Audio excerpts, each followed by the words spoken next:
আমি ভিক্ষা করে ফিরতেছিলেম গ্রামের পথে পথে।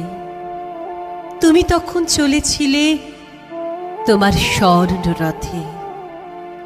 অপূর্ব এক স্বপ্ন সম লাগতেছিল চক্ষে মম। কি বিচিত্র শোভা তোমার, কি বিচিত্র সাজ। আমি মনে ভাবতেছিলাম, এ কোন মহারাজ। আজি শুভক্ষণে রাত পোহালো, ভেবেছিলেম তবে আজ আমারে দ্বারে দ্বারে ফিরতে নাহি হবে। বাহির হতে নাহি হতে কাহার দেখা পেলেম পথে। চলিতে রথ ধনধান্য ছড়াবে দুই ধারে। মুঠা মুঠা কুড়িয়ে নেব, নেব ভারে ভারে। দেখি সহসা রথ থেমে গেল আমার কাছে এসে। আমার মুখপানে চেয়ে নামলে তুমি হেসে। দেখি মুখের প্রসন্নতা জুড়িয়ে গেল সকল ব্যথা।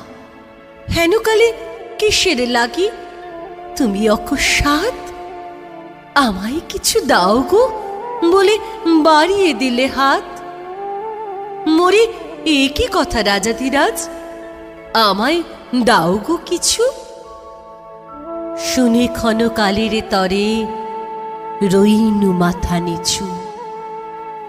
তোমার কি বা অভাব আছে ভিখারি ভিক্ষুকের কাছে? এ কেবল কৌতুকের বশে আমায় প্রবঞ্চনা। ঝুলি হতে দিলেম তুলে একটি ছোট কণা।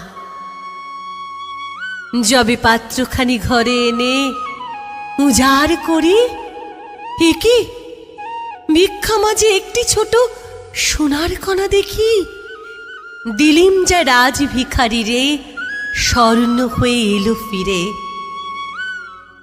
তখনই কাঁদি চোখের জলে, দুটি নয়ন ভরে। তোমায় কেন দিইনি আমার সকল শূন্য করে।